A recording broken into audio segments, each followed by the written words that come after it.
मुझे लगता है आपको समस्या है माननीय गृह मंत्री जी। आपको मैं क्या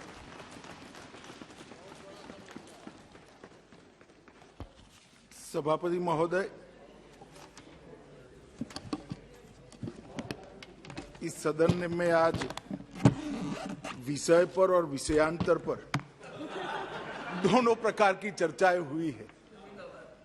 खैर, मेरा दायित्व है, मैं बिल को पायलट कर रहा हूं, तो विषय की भी जवाब देना पड़ेगा, जिन्होंने विषयांतर करा है उसका भी जवाब मुझे देना पड़ेगा। माननीय अध्यक्ष जी, अगर चर्चा विषय पर होती तो मेरा जवाब भी विषय पर सटीक तरीके से विषय के दायरे में ही रहता। मगर ये सदन देश की सबसे बड़ी पंचायत है। 130 करोड़ की आबादी इस सदन में जो चर्चा होती है इसको देखती है, क्योंकि बिल पर बोलने में थोड़ा दायरा विस्तृत होता है। लोकसभा के कार्यवाही के नियम बिल पर बोलने में थोड़े लचीले होते हैं। इसका उपयोग कर कर बहुत सारे सदस्यों ने ढेर सारी बातें कही है। मुझे कोई आपत्ति नहीं, सबको सब बात करने का अधिकार है। मेरा एक ही विनंती है कि मेरी बात भी जरा ध्यान से सुन ले। अभी शुरू नहीं हुई दादा, ध्यान से सुन लेना। मैं सबसे पहले जो 20 सदस्यों ने आज की चर्चा में हिस्सा लिया है, पक्ष और विपक्ष के मिलकर सभी ने अपनी अपनी दृष्टि से बिल के बारे में अपने विचार रखे हैं। मैं सभी के प्रति आभार व्यक्त करता हूं कि आपने इस बिल को इतने ध्यान से पढ़ा, इसकी गहराइयों में जाने का भी प्रयास किया, इसके साथ जुड़े हुए राजनीतिक पहलुओं को भी सोचा और अपने अपने दृष्टिकोण से अपनी अपनी समझ के हिसाब से यहां पर विषय रखने का प्रयास किया। माननीय अध्यक्ष जी, सबसे पहले एक बहुत बड़ा विषय आया, संघीय ढांचे पर अतिक्रमण का, और दूसरा राज्यों के अधिकार हम छीन रहे हैं इसका। मनीष भाई भी बोले, विपक्ष के कांग्रेस के नेता भी बोले, दादा भी बोले, कई सारे लोगों ने बोला। मैं सबसे पहले इस गृह के सामने इस विषय को स्पष्ट करना चाहूंगा कि ये विधेयक जो मैं लेकर आया हूं, माननीय अध्यक्ष जी, संविधान के अनुच्छेद 239 ए के प्रदत्त संसद की शक्तियों के अनुरूप में लेकर आया हूं। अगर किसी को पढ़ना है तो मैं पढ़ भी सकता हूं, मैं संविधान को भी लेकर आया हूं कि पुनर्स्थापित करते वक्त भी ये मुद्दे उठाए गए थे, उस मुद्दों का जवाब भी दिया गया, मगर फिर से आज ये मुद्दे उठाए गए। अनुच्छेद 239 ए 3B के अनुसार संसद को दिल्ली संघ राज्य क्षेत्र या इसके किसी भी भाग के बारे में उससे संबंधित किसी भी विषय पर, ध्यान से सुनिएगा, किसी भी विषय पर कानून बनाने का अधिकार प्राप्त है। यहां एक अलग प्रकार से बात की जाए, राज्यों के अधिकार, राज्यों के अधिकार, राज्यों के अधिकार। केजरीवाल साहब भी इसकी दुहाई देते हैं, राज्यों के अधिकार, राज्यों के अधिकार। मैं इसलिए एक शब्द पर भार दिया, किसी ने नहीं सुना, दिल्ली संघ राज्य। ऐसा विधेयक मैं महाराष्ट्र में नहीं ला सकता, ऐसा विधेयक मैं गुजरात बंगाल में नहीं ला सकता, ना केंद्र सरकार ला सकती है। मगर राज्य और संघ राज्य का अगर अंतर मालूम नहीं है तो मुझे लगता है कि ध्यान से संविधान को पढ़ना चाहिए। अभी जो मैं विधेयक लेकर आई हूं मान्यवर, वो संघ राज्य के संबंधित है, और राज्यों के अधिकार धारा 246, ये सारी चीजों का आप उपयोग कर किसको गुमराह करना चाहते हैं। मैं आपको बताना चाहता हूं माननीय अध्यक्ष जी, ये विधेयक हम बिल्कुल संविधान प्रदत्त शक्तियों के अनुरूप लाए हैं और पूर्णतया संवैधानिक विधेयक है, क्योंकि दिल्ली संघ राज्य है और संघ राज्य की किसी भी बात पर, दिल्ली संघ राज्य की किसी भी बात पर लेजिस्लेशन लाने का भारत सरकार का अधिकार, और ये अधिकार का उपयोग क्यों किया, इस पर भी सवाल उठाए गए, इस पर भी मैं बाद में जवाब दूंगा। मैं थोड़ा आगे कहता हूं कि एक बात बताई गई 2011 में ये विधेयक दिल्ली सरकार में पारित किया गया था, संशोधन, और अब आप इसको कैसे अमेंड कर सकते हो या तो कैसे बदल सकते हो। संविधान के अनुच्छेद 239A3C के तहत इस देश की संसद को राष्ट्रीय राजधानी क्षेत्र दिल्ली की विधानसभा द्वारा बनाए गए किसी भी कानून को संशोधित करने का, उसके स्वरूप बदलने का या तो उसको निरस्त करने का अबाधित अधिकार है। और जो लोग हम पर आरोप करें, मैं उनको बताता हूं, ये हमारे समय में नहीं हुआ है। अधीर रंजन भी सुन ले, ये हमारे समय में नहीं हुआ है। ये संविधान के अंदर प्रोविजन ऑलरेडी है। संविधान को मेरे जैसे सादे चश्मों से दिखोगे तो दिखाई पड़ता होगा, राजनीतिक चश्मों से देखोगे तो नहीं दिखाई पड़ेगा। चश्मे साफ करने का सवाल है माननीय अध्यक्ष जी, बाकी तो बहुत स्पष्ट लिखा है और सब भाषाओं में है। जो हिंदी पढ़ते हैं उसके लिए हिंदी में है, बंगाली पढ़ते हैं उसके लिए बंगाली में है, अंग्रेजी पढ़ते हैं उसके लिए अंग्रेजी में, मराठी पढ़ते हैं उसके लिए मराठी में है, सब भाषाओं में है। हाँ, गुजराती में मैं इसी से पढ़कर आया हूं, आप पढ़कर आइए, इतना ही कहता हूं। मान्यवर, अनुच्छेद 246 आर का जो उल्लेख किया गया वो निर्वाचन की विधा के संबंधित है। इस बिल में ध्यान से जिसने देखा होगा उसको मालूम होगा, निर्वाचन की कोई प्रक्रिया के साथ हमने कोई छेड़खानी नहीं की। उल्टा सुझाव आया कि डायरेक्ट चुनाव कर लेते हैं। अरे भाई, हम नहीं कर सकते हैं, संविधान हमें नहीं परमिशन देता है। माननीय अध्यक्ष जी, एक बहुत बड़ा भ्रांति फैलाने का जो प्रयास हो रहा है, मैं उसको सिरे से खारिज करता हूं। ये पूर्णतया संविधान प्रदत्त शक्तियों से लाया गया विधेयक है। इसमें संघ राज्य की शक्तियों पर कोई अतिक्रमण नहीं है और ना हम करना चाहते हैं। माननीय अध्यक्ष जी, उन्होंने कहा, मैं एक पैराग्राफ पढ़ना चाहता हूं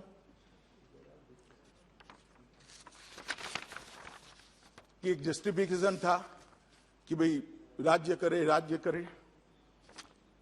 संविधान के अनुच्छेद 239A3C के पहले परंतुक के आधार पर डीएमसी अधिनियम 1957 में संशोधन करने वाला कोई भी विधेयक राष्ट्रपति की सहमति के लिए सुरक्षित किया जाएगा। अगर दिल्ली सरकार करती भी है तो उसको राष्ट्रपति की सहमति चाहिए, मतलब कैबिनेट की चाहिए। इसके अलावा संसद के पास केंद्र शासित प्रदेश जेएनसीटीडी के लिए किसी भी मामले अर्थात तीनों सूचियों में कोई भी मामला के संबंध में कानून बनाने का समवर्ती शक्तियां प्रदत्त है।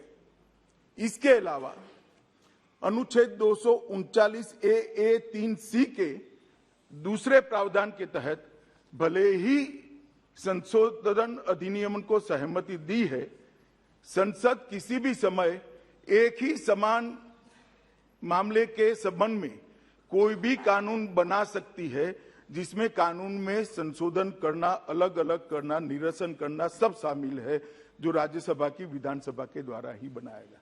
मान्यवर, ये मैं एक नोटिंग पढ़ रहा हूं और कांग्रेस के मित्रों की जानकारी के लिए, ये नोटिंग जब 2011 का एक कानून आया तब देश के गृहमंत्री, तत्कालीन गृहमंत्री और विद्वान धाराशास्त्री श्री पी चिदम्बरम ने किया हुआ नोटिंग है। उनका भी इंटरप्रिटेशन यही कहता है। माननीय अध्यक्ष जी, अभी दादा कह रहे थे कि अमित शाह जी सब जगह सरकार बनाना चाहते हैं, इनकी पार्टी सब जगह सरकार बनाना चाहती है। पावर मतलब सरकार बनेंगे तभी तो आएगा, वैसे कैसे आएगा पावर? पावर तो लोकतंत्र में सरकार चुनकर आएगी तभी आएगा। तो मैं गृह में कहना चाहता हूं कि हम चाहते हैं हर जगह हमारी सरकार बने, इसीलिए तो चुनाव लड़ते हैं। चुनाव क्यों लड़ना? आप क्यों गोवा में गए भला बताइए? आप क्यों त्रिपुरा जा रहे हैं बताइए भला? आपको भी अधिकार है, मैं ना नहीं बोलता, आप भी जाइए, आप भी जाइए। हर पार्टी ने हर जगह अपनी आइडियोलॉजी, अपना स्टैंड, अपने कार्यक्रम, अपनी सरकारों के परफॉर्मेंस को लेकर जाना चाहिए। यही तो लोकतंत्र की खूबसूरती है, इसमें आपत्ति क्या होती? हर जगह पे कोई पार्टी विचार करे कि हमारे लोग चुनकर आए, हमारे कार्यक्रम के आधार पर, हमारी विचारधारा के आधार पर, हमारे नेता की लोकप्रियता के आधार पर, तो इसमें आपत्ति क्या हो सकती है? लोकतंत्र में आपत्ति उनको हो सकती है जिनको सत्ता छीनने का डर है, लोकतंत्र के पुरोधाओं को नहीं हो सकती। मैं अभी भी कहता हूं दादा, हम चाहते हैं कि हमारे कार्यक्रमों के आधार पर, हमारी विचारधारा के आधार पर, हमारे नेतृत्व की लोकप्रियता के आधार पर और हमारी सरकार के परफॉर्मेंस के आधार पर हम सब जगह चुनाव लड़ना चाहते हैं और जीतना भी चाहते हैं। मगर हम सत्ता विपक्षी कार्यकर्ताओं को मारकर हथियाना नहीं चाहते दादा, सीरीज ऑफ खून कर हथियाना नहीं चाहते, कार्यकर्ताओं की पत्नियों और बहनों पर बलात्कार कर हम नहीं चाहते सत्ता ले। ये हमारी संस्कृति नहीं है दादा। और लोकतंत्र का भी आती है, कांग्रेस पार्टी, टीएमसी भी आती है, कांग्रेस पार्टी, टीएमसी, बाकी सारी पार्टियों के नाम देना नहीं चाहता, जो अपनी पार्टी में परिवार के आधार पर पार्टी चलाते हैं, कई सालों तक अध्यक्ष का चुनाव नहीं कर सकते हैं, वो देश के लोकतंत्र की चिंता कर। अरे भले अपने कार्यालय में तो चुनाव करा लो भाई, पहले अपनी पार्टी में तो करा लो, देश की बात में बात करना। माननीय अध्यक्ष जी, एक विषय आया विशेष अधिकारी की नियुक्ति। माननीय अध्यक्ष जी, मैं फिर से कहना चाहता हूं कि विशेष अधिकारी संक्रमण काल के लिए ही नियुक्त होता है, उसके बाद में चुनाव होता है और उसके बाद में चुनी हुई बॉडी आती है। और विशेष अधिकारी का दिल्ली नगर निगम अधिनियम की धारा 490 बी में इसका प्रोविजन पहले से है, जो कांग्रेस के समय में बनाई गई। जब आप उपयोग करोगे तो बहुत लोकतांत्रिक, और जब हम करेंगे तो लोकतंत्र का हनन हो गया। किस तरह से देश चलाना चाहते हो भाई? आत्मचिंतन करोगे क्या? आईने में अपने आप को देखोगे क्या? देखना चाहिए या नहीं देखना चाहिए? 490 बी कौन लेकर आया? हम तो आज उपयोग कर रहे हैं, उस वक्त हमारी सरकार नहीं थी। और मैं आज कहना चाहता हूं माननीय अध्यक्ष जी, फिर से सबसे ज्यादा राज्यों में आज भारतीय जनता पार्टी की सरकार है। दो बार मोदी जी के नेतृत्व में इस देश की जनता ने पूर्ण बहुमत, 2/3 बहुमत भारतीय जनता पार्टी को दिया है। एनडीए के साथी हमारे साथ चट्टान की तरह खड़े हैं। हमें कोई शौक नहीं है सत्ता हथियाने का माननीय अध्यक्ष जी, ना हम चाहते हैं। माननीय अध्यक्ष जी, सुप्रिया जी ने कहा कि चुनाव के एन मौके पर क्यों लेकर आए विधेयक। सुप्रिया जी, ओबीसी का बदलाव, ओबीसी सीटों का प्रोविजन का बदलाव महाराष्ट्र सरकार ने कब किया? महाराष्ट्र सरकार में कितने साल से एडमिनिस्ट्रेटर है?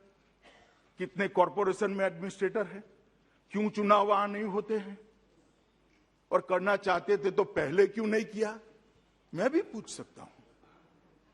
मगर जब अपने अपने राज्य में होता है, जैसे मेरे साथी सांसद निशिकांत जी ने कहा कि झारखंड में 5 महीने से एडमिनिस्ट्रेटर, 1 साल से एडमिनिस्ट्रेटर, मगर चूंकि वहां कांग्रेस की सरकार है, आप नहीं बोलोगे। तथ्यों को पारदर्शिता के साथ इस सदन पर रखना चाहिए। इस सदन को पूरा देश देखता है। माननीय अध्यक्ष जी, मनीष तिवारी जी जवाब दे रहे थे। मनीष जी, नरसिम्हा राव जी का नाम दिया है, देखना भाई, जरा ध्यान रखना हम आगे क्या होता है। जरा संभल कर बोला करो यार, भावुक होकर इतना मत बोलो। हाईकमांड भाषण सुनता है। नरसिम्हा राव जी का नाम आपने दे दिया और बिट्टू भाई ने भी पंजाब की गलती को स्वीकार कर लिया। चलो अच्छा ही है, देर सवेर स्वीकार कर लिया आपने। दादा ने कहा दिल्ली दंगों को मैंने कहा था कि सबको जेल में डालेंगे। दादा, दिल्ली में भारतीय जनता पार्टी का शासन है, पुलिस भारतीय जनता पार्टी की सरकार के पास है। मैं सदन पर रिकॉर्ड क्लियर करना चाहता हूं, दिल्ली में अब तक 2473 लोगों को अरेस्ट कर लिया गया है, 409 चार्जशीट कर लिए गए और सिर्फ 83 लोगों की बेल हुई। 2 साल हो गए दादा, जेल में ही है, जेल में ही है। ये बंगाल नहीं है, यहां भारतीय जनता पार्टी की सरकार है। जो कानून तोड़ेगा उसको सजा। माननीय अध्यक्ष जी, कश्मीर के चुनाव के लिए भी रेफरेंस आया।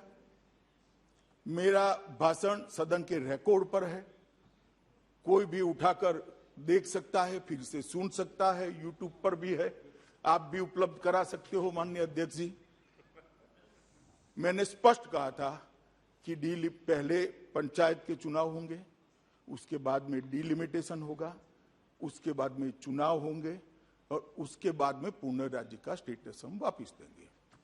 पंचायत के चुनाव हो चुके हैं, कोई हिंसा के बगैर जिला पंचायत के चुनाव समाप्त हो चुके हैं। डिलिमिटेशन समाप्त होने के कगार पर है और मैं फिर से सदन पर कहता हूं, गृह में कहता हूं कि डिलिमिटेशन होने के बाद सभी दलों से चर्चा कर हम तुरंत चुनाव कराएंगे। हमें कोई शौक नहीं है राष्ट्रपति का। माननीय अध्यक्ष जी, एक रेफरेंस आया कि कैंटोनमेंट बोर्ड भी यहाँ है, एनडीएमसी भी यहाँ है। आपने कहा कि राष्ट्रपति भवन, प्रधानमंत्री निवास, संसद भवन सब एनडीएमसी में आता है। मुझे मालूम नहीं था, वरना मैं थोड़ा डिटेल में बताता। मेरा कहने का उद्देश्य ये था कि एक माहौल जो बनता है राजधानी का, वो सिर्फ एनडीएमसी से नहीं बनता है और कैंटोनमेंट बोर्ड हम नहीं मिला सकते हैं। गौरव जी कहते थे अभी है नहीं, परंतु देश भर में कैंटोनमेंट बोर्ड अलग ही है। ये कोई दिल्ली की व्यवस्था नहीं है, देश भर में अलग है और कुछ कारणों से अलग रहना भी चाहिए। अगर इस पर पुनः विचार होगा और इस पर कानून बदला जाएगा तो यहां का भी होगा। हाँ, तो होता ही है, अभी चुनी हुई बॉडी ही है, वहां पर चुनाव हो, इसमें कोई आपत्ति नहीं है। और ढेर सारी कमिटियों के रिपोर्ट को यहां पर रखा गया। माननीय अध्यक्ष जी, मैं इतना ही कहता हूं कि कमिटियों को रिपोर्ट जब जब भी आए, हर सरकार ने इस पर चर्चा करी, इसकी फाइलें भी उपलब्ध है और चर्चा के बाद ये सारे प्रश्न जो अभी उपस्थित हुए थे, ये प्रश्नों को नजर में रखते हुए ही निर्णय नहीं लिए गए थे। क्योंकि कमेटी की रिपोर्ट सिर्फ 3 निगम बनाना नहीं था, इसके साथ ढेर सारी चीजें थी। रेवेन्यू शेयरिंग का पावर, रेवेन्यू शेयरिंग की फॉर्मूला थी, कुछ एक्स्ट्रा अधिकार देने की बात थी। ये सारी बातों पर एक साथ अगर कोई एक पैकेज होता है तो ये 3 निगम मैं भी मानता हूं आज भी वायबल हो सकते हैं। जैसे एक रिपोर्ट में है, पहले सेल टैक्स था, जीएसटी शेयरिंग की बात है। अब एक करे बगैर हम कैसे निगम चलाएंगे? नहीं चल सकता।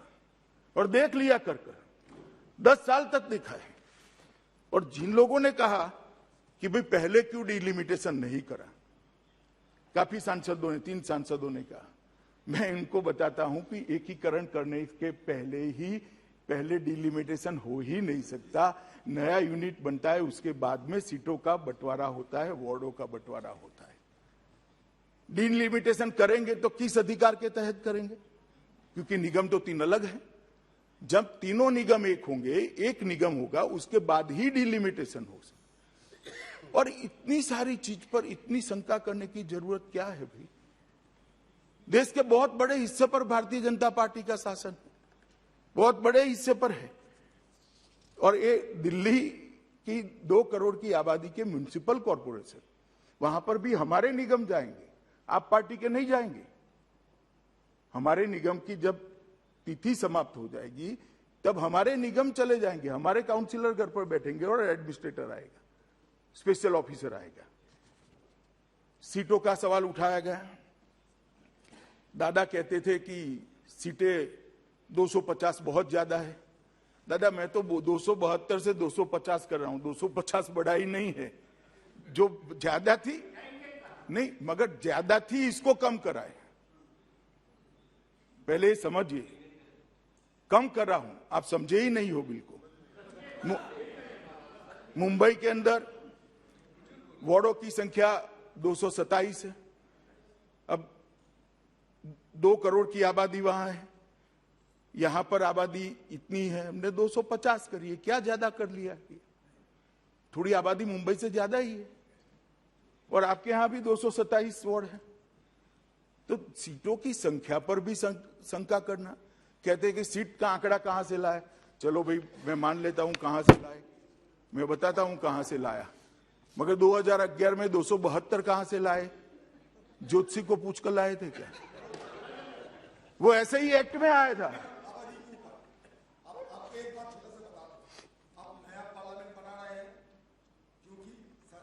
संसद की संख्या बढ़ेगी इस हिसाब से, तो जहां अरे मैं बैठने की बात नहीं कर रहा भैया, अब तय की होते हैं ना ना एक नहीं होता है। मैं चुने हुए आबादी जब बढ़ते हैं तो सीटों की संख्या भी बढ़ेगी, मतलब वार्ड भी बढ़ेगी।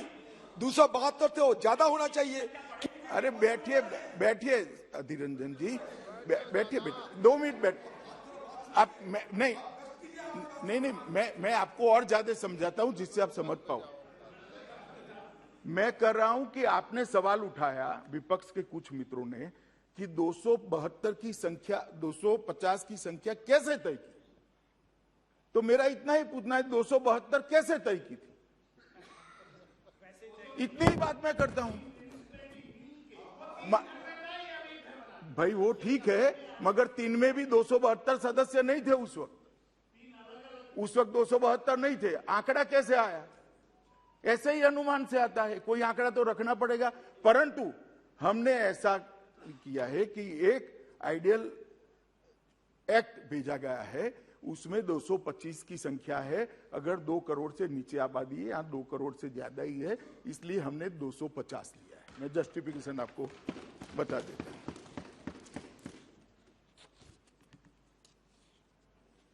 गौरव गोगोई जी ने कहा कि दिल्ली में कितनी दुर्दशा है, ये है वो है, और स्पेशली उन्होंने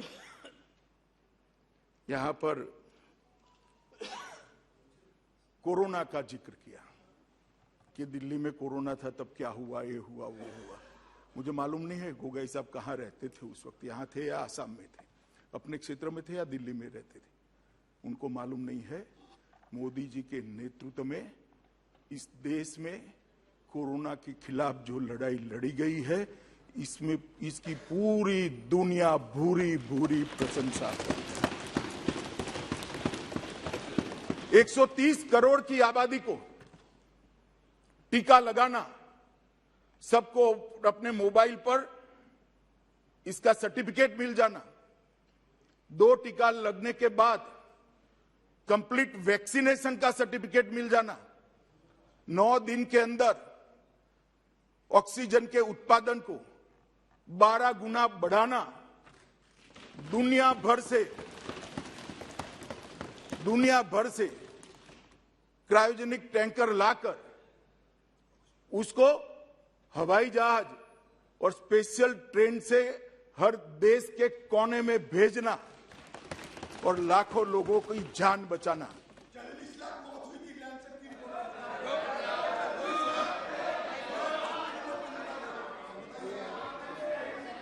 माननीय अध्यक्ष जी, मैं कुछ बोलना नहीं चाहता, मैं अधीर रंजन जी को इतना ही कहना चाहता हूं कि आपकी सरकारों ने भी, मैं ही वीडियो कॉन्फ्रेंस कंडक्ट करता था, हर मुख्यमंत्री जी ने मोदी जी का धन्यवाद किया है। हर मुख्यमंत्री, इरिस्पेक्टिव ऑफ पार्टी, और मोदी जी ने भी हर मुख्यमंत्री का धन्यवाद किया है।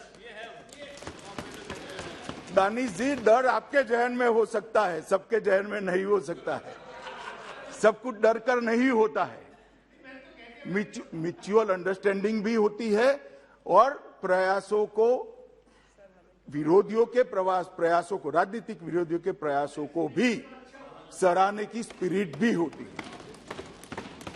और इस स्पिरिट के तहत मुख्यमंत्री जी ने भी, प्रधानमंत्री जी ने भी सभी मुख्यमंत्री को धन्यवाद किया है कि आपने बहुत अच्छा काम किया, और एक बहुत अच्छे माहौल में। और ये कह रहे थे कि आप पार्टी को, गौरव भाई कह रहे थे आप पार्टी को काम नहीं करने दिया। गौरव भाई, आपको मालूम नहीं है, मुख्यमंत्री ने मेरे साथ आने के लिए मना कर दिया था। मैं गया था लोकनायक जयप्रकाश अस्पताल के अंदर, लाशों के ढेर लगे थे, उन्होंने मुख्यमंत्री सब, आप पार्टी को नहीं करने दिया बोले हैं भाई। मैं लिखता हूं ना, दिल्ली में कौन था तो आप पार्टी, मतलब नहीं, काम नहीं करने दिया। आप बैठिए, अब हो गया। अरे अधीर रंजन जी, रजिस्टर हो गया, बैठिए। लाशों के ढेर लगे थे, अंतिम संस्कार नहीं होते थे, वैक्सीनेशन का फॉर्मूला नहीं था, अस्पतालों के रेट तय नहीं किए गए थे। ये सारा मोदी जी के नेतृत्व में भारत सरकार ने किया, क्योंकि हम मुख्य दर्शक बनकर नहीं बैठ सकते, और हमने कहीं पर नहीं किया। जिक्र निकाल दिया तो मुझे बोलना पड़ा, क्योंकि गुरु का जो रिकॉर्ड है वो सालों सालों तक रहता है, अजरा अमर होता है, आने वाली पीढ़ियां इसको पढ़ती है। इसलिए मुझे बोला, इतने सारे भाषणों में, चुनावी भाषणों में, कोई प्रेस इंटरव्यू में मैंने आज तक कभी नहीं कहा, मगर यहां पर इसलिए मुझे बोलना पड़ता है कि इसका एक रिकॉर्ड बनता है। माननीय अध्यक्ष जी, हमें कहा गया कि चुनाव से डरकर हमने ये बिल लेकर आए। भाई, हम तो डरे नहीं है चुनाव से। सुनिए ना, सुनिए, अधीर रंजन भी बोले। नहीं, मैं आपको न कह ही नहीं रहा हूं, कहा गया ऐसा कर बोला हूं। चुनाव से डरने का स्वभाव हमारा नहीं है। चुनाव में हार जीत होती रहती है, तो इसी का निरीक्षण कर रहा हूं। सुनिए ना, मगर मैं चुनाव से डरकर कैसे काम होता है वो बताता हूं। इंदिरा जी का चुनाव इलाहाबाद हाई कोर्ट ने निरस्त कर दिया। उसके बाद रातों रात जिस प्रधानमंत्री को इस सदन में वोट देने का अधिकार नहीं था, वो प्रधानमंत्री ने देश भर के सारे लोकतांत्रिक अधिकार छीनकर इमरजेंसी डाली। इसको डर कहते हैं, इसको डर कहते हैं। लोकसभा की मियाद 1 साल बढ़ा दी, इसको डर कहते हैं। और सुनिए, अभी सुनिए ना, सुनिए।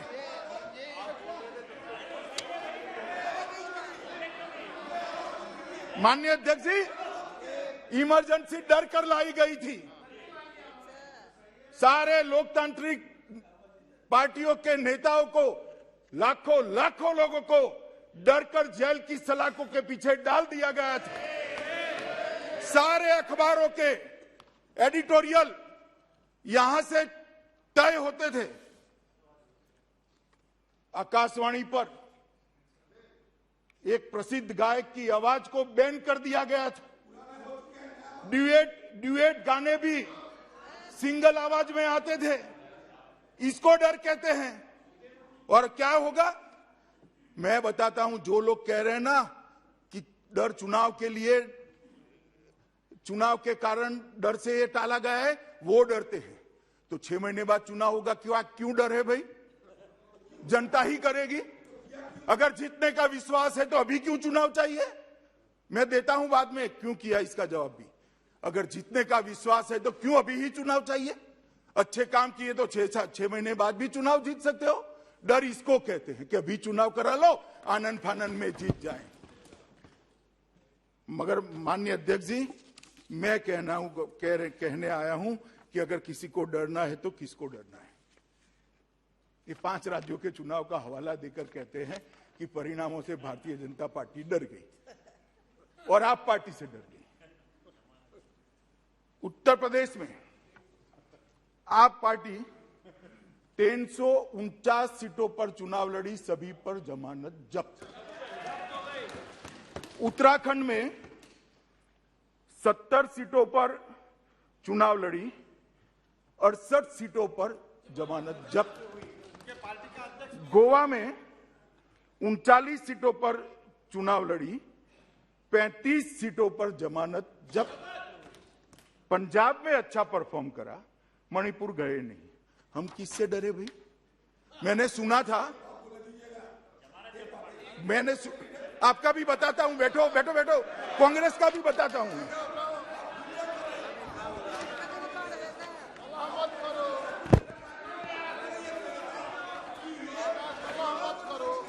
माननीय अध्यक्ष जी,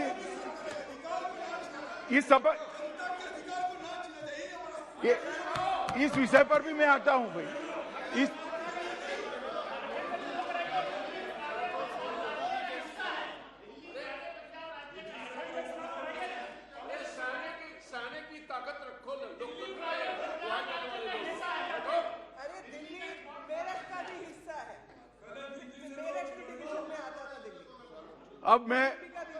अब मैं सुनिए ना, सुनिए, कांग्रेस पार्टी के काफी सांसद बोले डरना। भाई हम क्यों डरे? हमें डरने जैसे परिणाम ही नहीं है। कांग्रेस पार्टी 454 सीटों पर चुनाव लड़ी, कांग्रेस पार्टी 575 सीटों पर चुनाव लड़ी, 475 सीटों पर जमानत जब्त। अब डरना किसको है भाई? डरना किसको है? देश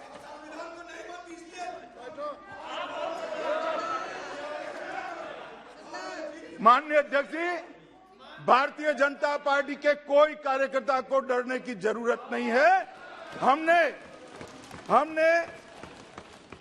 हमने 4 राज्यों में सरकार बनाई है और हमें पूरा भरोसा है कि मोदी जी के नेतृत्व में जहां पर भी चुनाव आएगा हम निश्चित जीत कर आएंगे।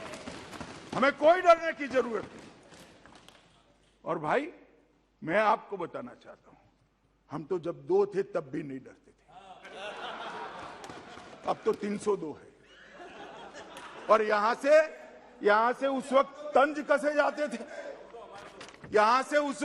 कसे जाते थे, मैं नाम नहीं बोलूंगा नेता का वरना पॉइंट ऑफ ऑर्डर उठाएंगे, मगर तंज कसे जाते थे हमारे दो। उस पार्टी का आज विपक्ष के नेता का स्टेटस भी नहीं बचा।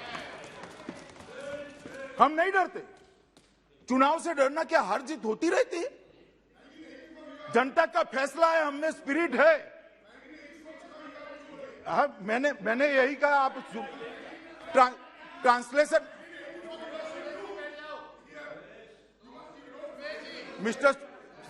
मिस्टर सुरेश, मैंने ये ट्रांसलेशन मोड पर रखिए, आप ट्रांसलेशन मोड पर रखिए। मैंने यही कहा है कि हम 2 थे तब भी नहीं डरते थे, आज 302 है, क्यों डरे? ना अहंकार की बात है, ना गमी का विषय है। जनता का फैसला लोकतंत्र में सबको स्वीकारना चाहिए और ये स्पिरिट भी, इसमें डर का कोई सवाल नहीं। माननीय अध्यक्ष जी, मैं अब बिल क्यों लेकर आया इसका सवाल बार बार पूछा गया, मैं इसके बारे में बताना चाहता हूं।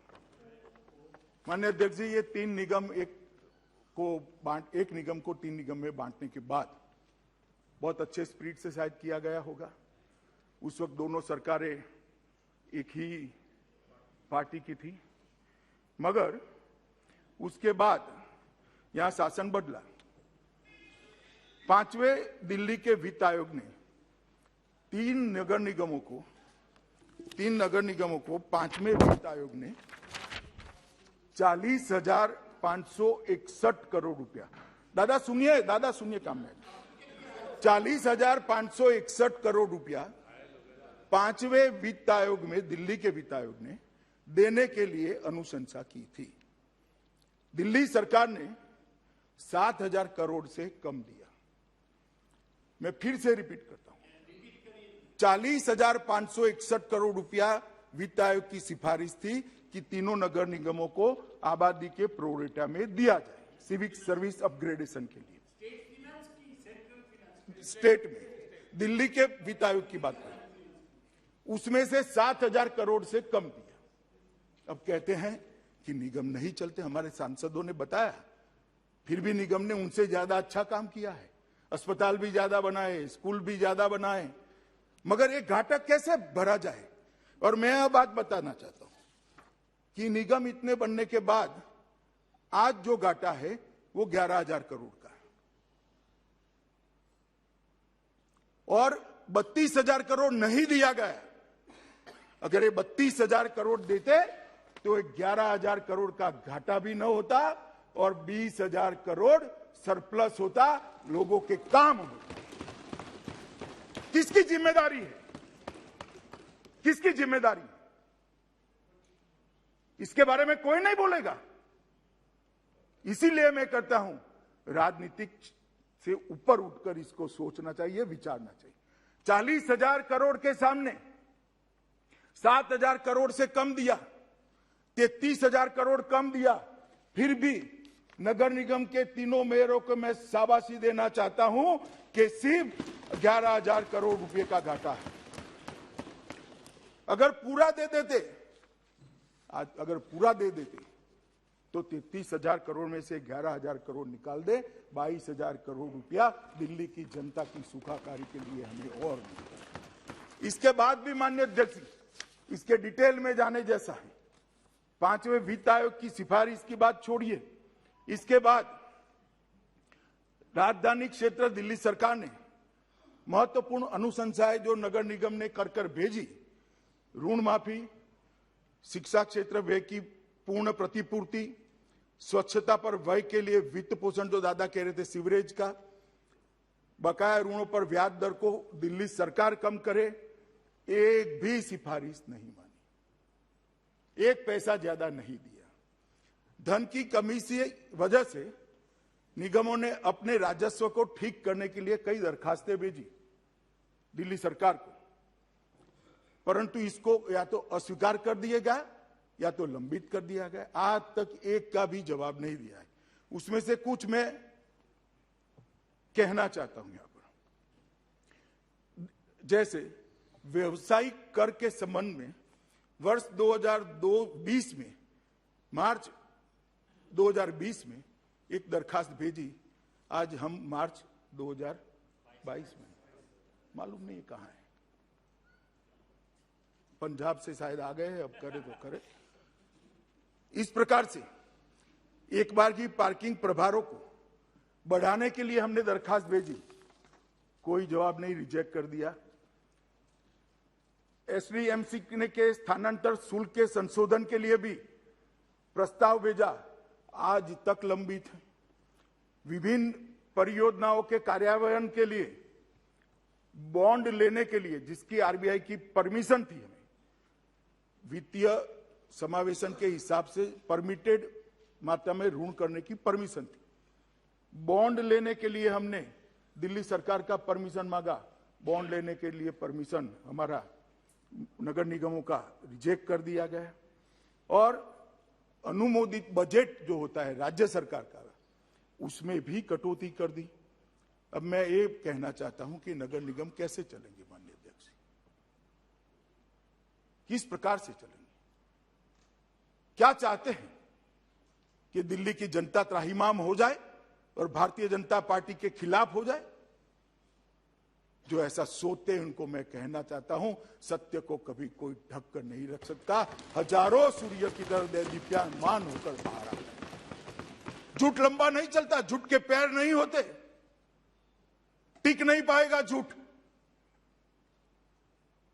हमारी आज चर्चा हुई, हमारे सांसदों ने जो कहा है, जो मैं कह रहा हूं, क्या दिल्ली के वासी नहीं सुनते होंगे, हिसाब नहीं मांगेंगे? और मैं समझ सकता हूं कि दिल्ली सरकार के पास कमी हो सकती है, 30,000 करोड़ की कमी, तो फिर एडवर्टाइज के पैसे कहां से आते हैं? इतनी सारी नियुक्ता अपने कार्यकर्ताओं की असंवैधानिक तरीके से कहां से होती? अगर राजनीति ही करनी है तो देश के फेडरल स्ट्रक्चर को हम नहीं तोड़ रहे हैं, जो तोड़ रहे हैं वो आपके साथ बैठे हैं, हम नहीं तोड़ रहे हैं। क्या किस फेडरल स्ट्रक्चर की डेफिनेशन इसको जस्टिफाई करेगी? कि आप नगर निगम का आर्थिक रूप से गला ही घोंट दोगे? इस तरह से कोई सहन नहीं कर सकता। मैं इतना ही कहना चाहता हूं, डेफिसिट इसलिए है कि हमें संसाधन बढ़ाने से भी रोका गया, हमारे अधिकार के संसाधन दिए भी नहीं है। और मान्यवर दादा ने कहा कि सब अच्छा चल रहा है तो फिर क्यों इकट्ठा कर रहे हो? दादा और अच्छा करने के लिए कर रहे हैं। अच्छा करने का संतोष नहीं होना चाहिए, अच्छा ही चल रहा है। हमारे सांसदों ने जो कहा है, एक एक चीज रिकॉर्ड पर है, परंतु इससे भी अच्छा हो सकता है, इसलिए हम करना चाहते हैं। माननीय अध्यक्ष जी, एकीकृत नगर निगम करने से 3 मेयरों की जगह 1 मेयर होगा, 75 समितियों की जगह 25 समितियां होगी, 3 म्युनिसिपल कमिश्नर की जगह 1 म्युनिसिपल कमिश्नर होगा, 3 मुख्यालय की जगह 1 मुख्यालय होगा। निर्णयों में समानता रहेगी, एकरूपता रहेगी।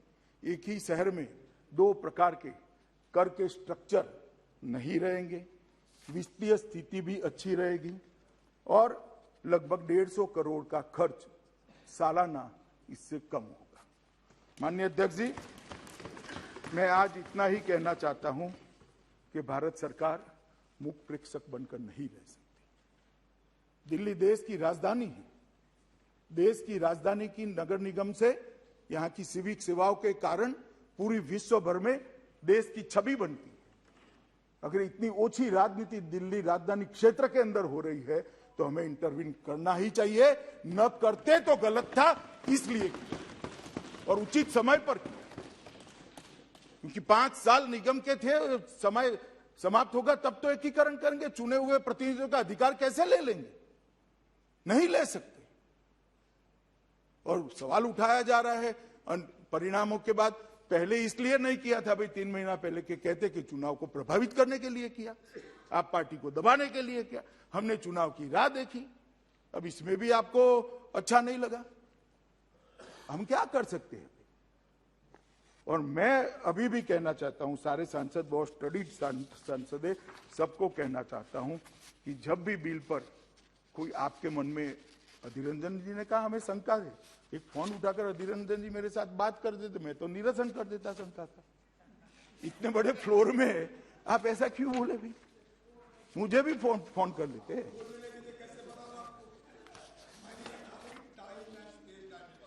मैं टाइम का ही जस्टिफिकेशन दिया भाई, मैंने टाइम का ही जस्टिफिकेशन दिया।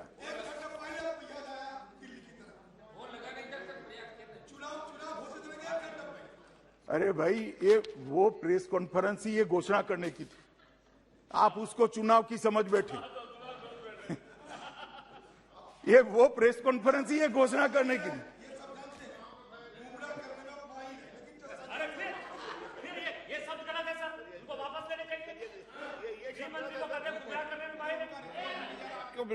क्यों आप ऊपर में बोल के क्यों रिकॉर्ड में लाते? देखो रिकॉर्ड में नहीं जा रहा। माननीय सदस्यगण जो ये बोलते हैं ना, न तो रिकॉर्ड में जाता न टीवी में जाता, इसलिए माननीय आप बोल के और टीवी में ला देते हो। अंत में मैं बताना चाहता हूं, ये बिल को हम दिल्ली नगर निगम की सेवाओं को चुस्त दुरुस्त करने के एकमात्र उद्देश्य से लाए, ढांचागत सुविधाओं को और मजबूत करने के लिए लाए, नगर निगमों को आत्मनिर्भर बनाने के लिए लाए हैं, नगर निगमों को स्वावलंबी बनाने के लिए लाए हैं, और जब चुनाव समाप्त हो जाए जो भी पार्टी जीत कर आए आत्मसम्मान के साथ दिल्ली जनों की सेवा कर ले, इसलिए आए।